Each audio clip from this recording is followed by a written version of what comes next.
الحمد لله وكفى والصلاة والسلام على سيدنا محمد المصطفى وأحمد المجتبى وعلى آله الأتقياء وأصحابه الأصفياء أما بعد فأعوذ بالله من الشيطان الرجيم بسم الله الرحمن الرحيم فبما رحمة من الله لنت لهم ولو كنت فظا غليظ القلب لانفضوا من حولك فاعف عنهم واستغفر لهم وشاورهم في الأمر فإذا عزمت فتوكل على الله إن الله يحب المتوكلين صدق اللہ العظیم۔ سورۃ آل عمران کی آیت نمبر 159 میں نے ابھی آپ کے سامنے پڑھی ہے۔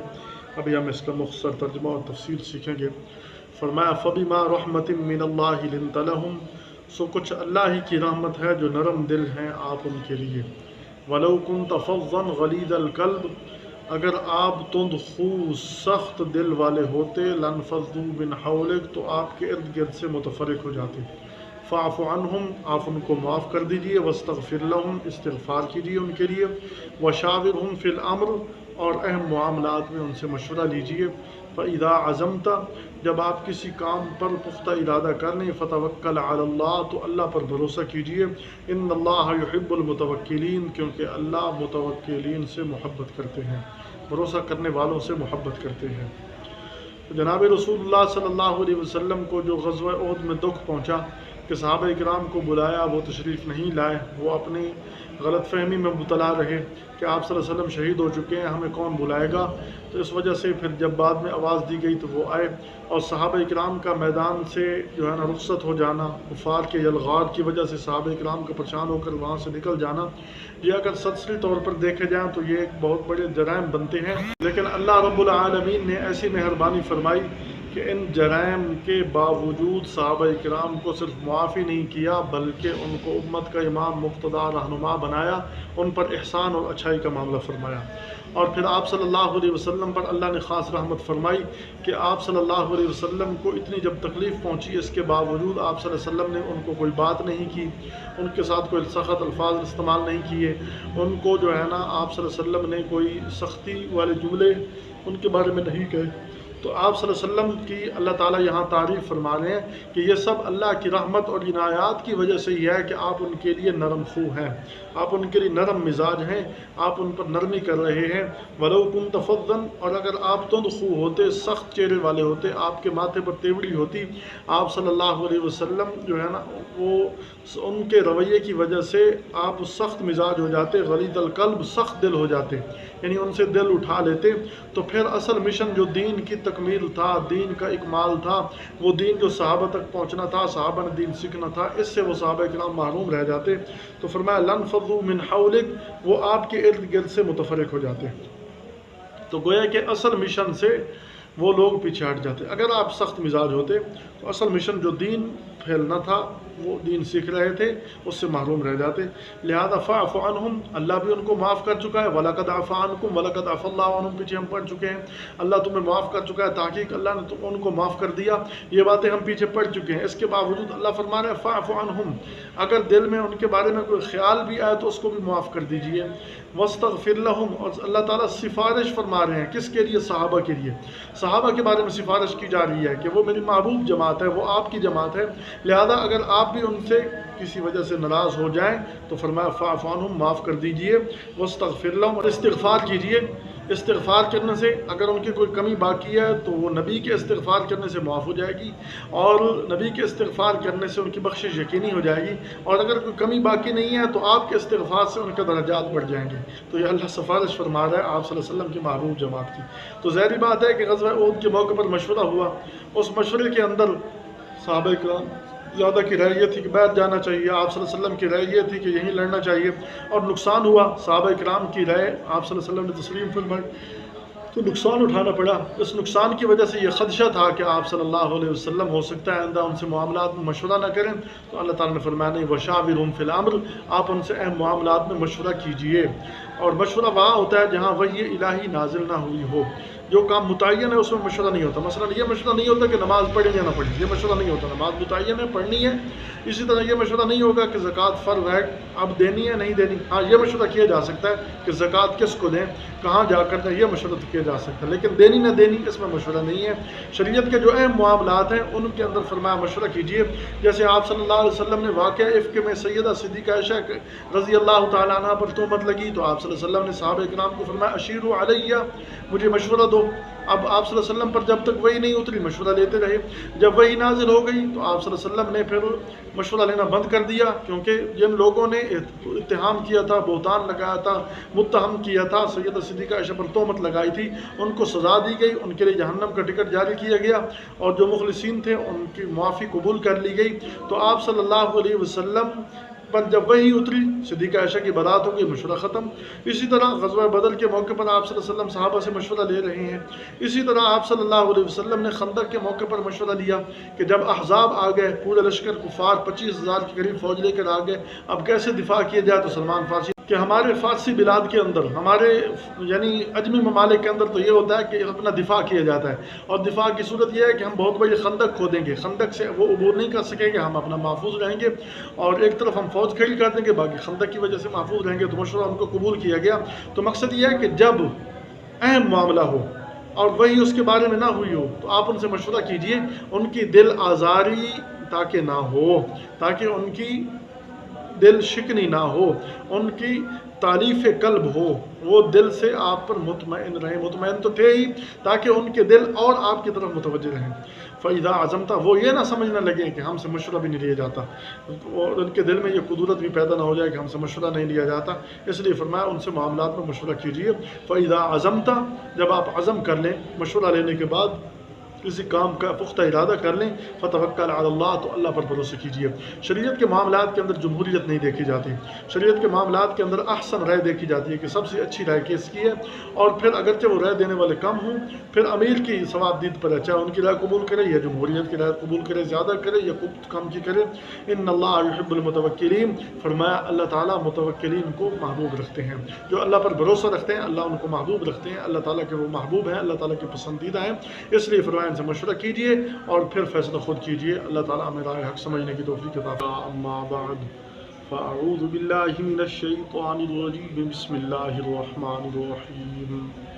ان ینصرکم اللہ فلا غالب لکم وَإِن يَخْذُلْكُمْ فَمَنْ ذَا الَّذِي يَنصُرُكُم مِّن بَعْدِهِ وَعَلَى اللَّهِ فَلْيَتَوَكَّلِ الْمُؤْمِنُونَ.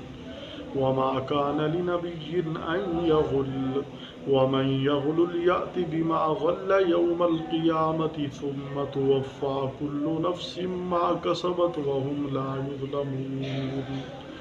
صدق اللہ العظیم. سورۃ آل عمران کی آیت نمبر 160 اور 161، اس کا بھی ہم ترجمہ اور تفسیر کریں گے. فرمایا ان ینصرکم اللہ فلا غالب لکم، اگر اللہ تمہاری مدد کرے تو تم پر کوئی غالب نہیں ہو سکے گا. وَإِن يَخْذُلْكُمْ، اور اگر اللہ تمہاری مدد نہ کرے، فَمَنْ ذَا الَّذِي يَنصُرُكُم مِّن بَعْدِهِ، تو کون ہوگا جو تمہاری مدد کرے اس اللہ کے بعد. وَعَلَى اللَّهِ فَلْيَتَوَكَّلِ الْمُؤْمِنُونَ، اور اللہ ہی پر چاہیے کہ ایمان والے بھروسہ کریں. وَمَا كَانَ لِنَبِيٍّ أَن يَغُلَّ، اور نبی کا کام نہیں ہے کہ چھپا رکھے کوئی چیز. وَمَن يَغْلُلْ، اور جو کوئی چھپائے گا، يَأْتِ بِمَا غَلَّ يَوْمَ الْقِيَامَةِ، لائے گا اپنی چھپائی چیز قیامت کے دن.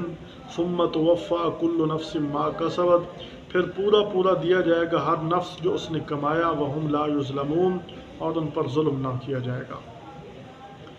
ان ینصرکم اللہ فلا غالب لکم، فرمایا کہ جس کا اللہ مددگار ہوگا، اللہ ساری کائنات کا خالق اور مالک ہے، جس کی مدد کے لیے وہ اللہ اپنا عزم ارادہ فرما لیں کہ میں نے اس کی مدد کرنی ہے، تو پھر ساری کائنات مل کر اس کو پیچھا نہیں، اس کو ہرا نہیں سکتی.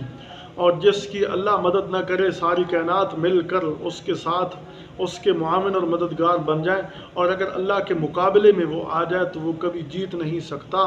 یہ اللہ تعالیٰ کی مدد ایمان والوں کے ساتھ ہوتی ہے۔ فرمایا ان ینصرکم اللہ، اگر اللہ تمہاری مدد کرے فلا غالب لکم، تم پر کوئی غالب نہیں آ سکے گا، تم پر کوئی غلبہ نہیں پا سکے گا، تم سے کوئی میدان نہیں مار سکے گا، میدان عمل میں تم پر کوئی بھاری نہیں ہو سکے گا اگر اللہ تمہاری مدد کرنے لگ جائے۔ فلا غالب لکم، تم پر کوئی غالب نہیں ہوگا۔ وَإِن يَخْذُلْكُمْ، اور اگر اللہ تمہیں رسوا کر دے، اللہ تمہاری مدد چھوڑ دے، فَمَنْ ذَا الَّذِي يَنْصُرُكُم مِّن بَعْدِهِ، تو کون ہوگا اللہ کے علاوہ تمہارا مددگار۔ تو ایمان والے کی شان یہ ہوتی ہے کہ جب میدان میں اترتا ہے وہ اپنے اللہ ہی کے بھروسے پر اترتا ہے، اللہ ہی سے مدد لے کر ہی اترتا ہے، اللہ ہی کے بھروسے پر میدان عمل میں اترتا ہے، اللہ کے علاوہ اسے کسی پر بھروسہ نہیں ہوتا۔ اور ایک بندہ کسی کے بھروسے پر، کسی علاقے کے بڑے ذمہ دار کے بھروسے پر یہ کام کر رہا ہوں، میرے ساتھ بڑا ذمہ دار ہے، کسی کو ڈی سی کہہ دے کہ آپ یہ کام کریں میں آپ کے ساتھ ہوں، کسی کو اے سی کہہ دے، اس سے بڑا افسر کوئی ضلعی عہدیدار، کوئی صوبائی عہدیدار یہ کہہ دے آپ یہ کام کریں میں آپ کے ساتھ ہوں، تو وہ آدمی ایک دنیا دار کے بھروسے پر مطمئن ہو کر کام کر لیتا ہے۔ وہ یہ سمجھتا ہے کہ میرے ساتھ ڈی سی صاحب ہیں، میرے ساتھ علاقے کے سب سے بڑی شخصیت میرے ساتھ ہیں، تو وہ اس بھروسے پر اپنا کام کرتا ہے۔ لیکن اللہ جو ساری کائنات کا مالک ہے، جب ایمان والے اس پر بھروسہ کر کے کوئی کام کریں تو یہ ہو نہیں سکتا کہ اللہ ان کے بھروسے کو ٹھیس پہنچائے، اللہ ان کا ضرور یار و مددگار ہوگا۔ یہ فرمایا کہ ان ینصرکم اللہ، اگر اللہ تمہاری مدد کرے تو فرمایا فلا غالب لکم، پھر تمہارے اوپر کوئی غالب نہیں ہو سکے گا۔ وَإِن يَخْذُلْكُمْ، اور اگر اللہ تمہاری مدد چھوڑ دے، فَمَنْ ذَا الَّذِي يَنصُرُكُم مِّن بَعْدِهِ، کون ہوگا جو تمہاری مدد کرے گا اللہ کے بعد۔ وَعَلَى اللَّهِ فَلْيَتَوَكَّلِ الْمُؤْمِنُونَ، اور اسباب طبع اختیار کر کے ایمان والوں کو چاہیے کہ اللہ ہی پر بھروسہ کریں۔ اگلی آیت وَمَا كَانَ لِنَبِيٍّ أَن يَغُلَّ، فرمایا کہ نبی کا کام نہیں ہے کہ وہ غلول کرے۔ یہ غلول یہ کہتے ہیں مال غنیمت میں خیانت کرنا۔ اس آیت کو سمجھنے کے لیے شان نزول کو سمجھنا ہوگا۔ شان نزول یہ ہے کہ جناب رسول اللہ صلی اللہ علیہ وسلم جب بدر سے فارغ ہوئے تو بدر کا جو مال غنیمت اکٹھا کیا گیا، اس مال غنیمت میں ایک چادر گم ہو گئی۔ تو بعض لوگوں نے کہا کہ شاید آپ صلی اللہ علیہ وسلم نے وہ چادر لے لی ہو۔ منافقین کہنے لگے کہ آپ صلی اللہ علیہ وسلم نے وہ چادر رکھ لی ہے۔ تو مسلمان تو اس لیے کہنے لگے کہ ہو سکتا ہے آپ صلی اللہ علیہ وسلم نے لی ہو کیونکہ آپ کو اختیار ہے، اور منافقین کہنے لگے کہ آپ صلی اللہ علیہ وسلم نے رکھ لی ہے، اور جس کی ظاہری صورت ایک غلول کی بن رہی تھی۔ حالانکہ آپ صلی اللہ علیہ وسلم نبی کے لیے تو تصور بھی ممکن نہیں ایسے کاموں کا، لیکن وہ لوگ منافقین ایک بہانہ چاہیے ہوتا ہے ان کو الزام لگانے کے لیے۔ تو مسلمان تو یہ کہہ رہے تھے کہ آپ صلی اللہ علیہ وسلم کو اختیار ہے، شاید آپ نے رکھ لی ہو۔ تو اللہ رب العالمین نے اس کی تردید کرتے ہوئے ارشاد فرمایا کہ نبی مال غنیمت میں سے چوری نہیں کر سکتا۔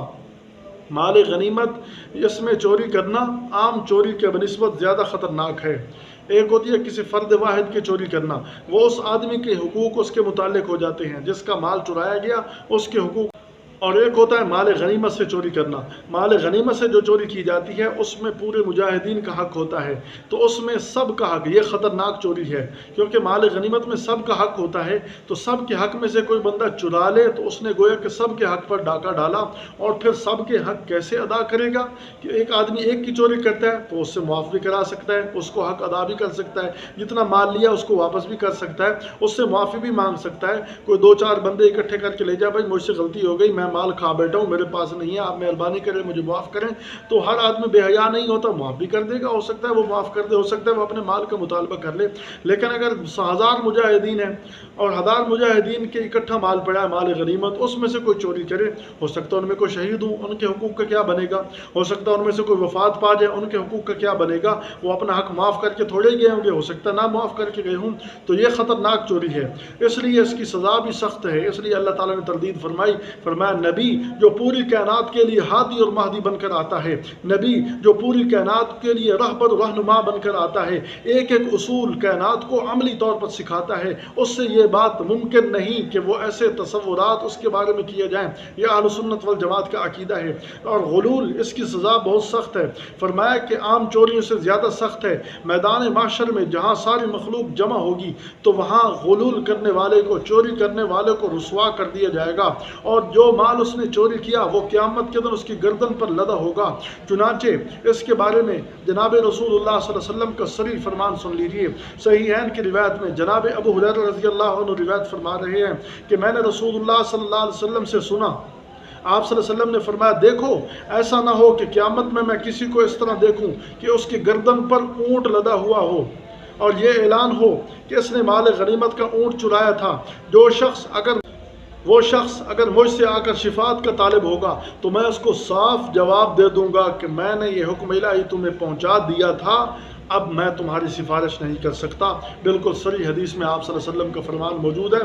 تو اسی طرح مال غنیمت میں چوری کرنا خطرناک جرم ہے۔ اسی طرح اوقاف کی جگہ سے، جہاں لوگوں کے وقف کے مال ہوتے ہیں، وہاں سے چوری کرنا، مساجد سے چوری کرنا، مدارس سے چوری کرنا، خانقاہوں سے چوری کرنا، جہاں لوگوں کے مشترکہ مال ہوتے ہیں وہاں سے چوری کرنا، یہ بڑا خطرناک جرم ہے۔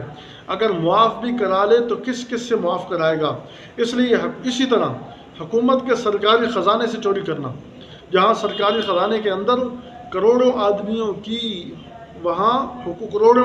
حقوق ہوتے ہیں، وہاں سے چوری کرنا یہ سب سے خطرناک جرم ہے۔ اگر کسی نے کوئی چیز چرائی تو کروڑوں لوگوں کے حقوق میں سے ڈاکہ مارا، اب کروڑوں لوگوں کے حقوق کیسے ادا کرے گا؟ تو دنیا میں آج کل یہ عام ہو رہا ہے، جس کے اختیار میں جو ہوتا ہے وہاں سے اپنے اختیارات سے ناجائز فائدہ اٹھا کر، بھائی دنیا عارضی ہے، دنیا ختم ہونے والی ہے، دنیا کے اندر جو مال ہے یہ سب ختم ہونے والا ہے، یہ سب عارضی ہے۔ تو اس طرح اگر ہم کروڑوں لوگوں کے حقوق میں سے چوری کریں گے تو قیامت کے دن اس کا کیا جواب دیں گے؟ تو یہ بہت بڑی رسوائی ہوگی۔ اللہ ہمیں معاف فرمائے۔ فرمایا وما کان لنبی ان یغل، نبی کا یہ کام نہیں کہ وہ غل کرے، یعنی مال غنیمت میں چوری کرے۔ ومن یغلل، آگے وعید سنائی، جو کوئی غلول کرے گا، جو کوئی چوری کرے گا، یأت بما غل یوم القیامہ، جو اس نے چھپائی قیامت کے دن اس کو لائے گا۔ ثم توفی کل نفس ما کسبت، پھر ہر نفس پورا اس کو دیا جائے گا جو اس نے کمایا۔ وہم لا یظلمون، اور کسی پر ظلم نہیں کیا جائے گا۔ جس کو اللہ سزا دیں گے عین انصاف ہوگا، اور جس کو معاف کریں گے اس کی رحمت ہوگی۔ اللہ تعالی ہمیں قرآن و سنت سمجھنے کی توفیق عطا فرمائے۔